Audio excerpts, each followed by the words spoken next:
তীব্র তাপপ্রবাহে পুড়ছে রাজধানী সহ সারা দেশ। তবে অসহনীয় এই আবহাওয়া থেকে সহসায় স্বস্তির কোনো সুখবর নেই। আবহাওয়া অফিস বলছে 12 তারিখের পর বৃষ্টি হলেও রাজধানী সহ সারা দেশে তাপমাত্রা কমার সম্ভাবনা নেই।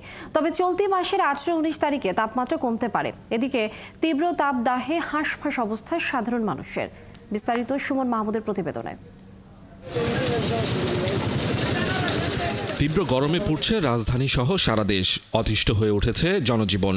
এই পরিস্থিতিতে আবহাওয়া অধিদপ্তর বলছে আগামী 3 দিন মাঝারি থেকে তীব্র তাপদাহের সম্ভাবনা রয়েছে। ফলে সহসাই মুক্তি মিলছে না চলমান তাপদাহ থেকে। দুপুর 12টা থেকে বিকেল 4টা পর্যন্ত গরমের তীব্রতা বেশি থাকে। এই সময় কিছুটা স্বস্তির জন্য মানুষ রাস্তায় আখের রস সহ বিভিন্ন শরবত পান করে থাকেন।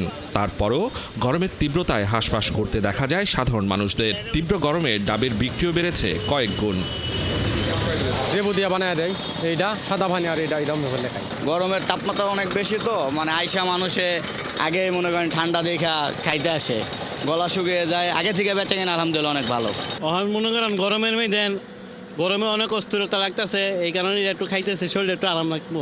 সবাই যা খাচ্ছে এই জন্য পানি পিপাসা লাগেছে, মনে করলো যে এইটাই খাইয়ে যায়। বিটরুট, চিনি, তোকমা, চিয়ার সিড, 8টা উপাদান আছে। আগামী 3 দিনে তাপমাত্রা কমার সম্ভাবনা নেই বলছে আবহাওয়া অফিস। তবে এই সময়ের মধ্যে কালবৈশাখীর সম্ভাবনা রয়েছে।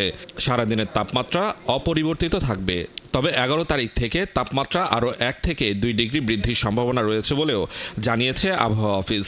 12 তারিখের কাছাকাছি গিয়ে কয়েকটা জেলা কমে আসতে পারে, ব্যাপ্তি কমে আসতে পারে, বিস্তৃতি কমে আসতে পারে, কিন্তু হিটওয়েভ থাকবে। 13-14 আমাদের ঢাকা যদি মনে করেন 13-14-15 আগে তেমন একটা কমার সম্ভাবনা কম।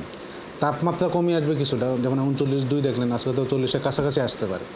0.4 পয়েন্ট প্লাস মাইনাস হলে আমাদের এটা আনচেঞ্জ ধরে, কিন্তু 0.5 চেঞ্জ হয় তখন সেটাকে বলবো যে না কিছুটা চেঞ্জ। 0.4 চেঞ্জ হলো 39.2 থেকে 4-এ গেল, তেমন একটা পরিবর্তন না। এটা দেখবেন ঢাকার যেটা আছে 39 থেকে হতে পারে 38 আসতে পারে, 37 আসতে পারে, 36, 15-16 তারিখের কাছাকাছি ঢাকার হিটওয়েভটা হতে পারে, প্রশমিত হতে পারে।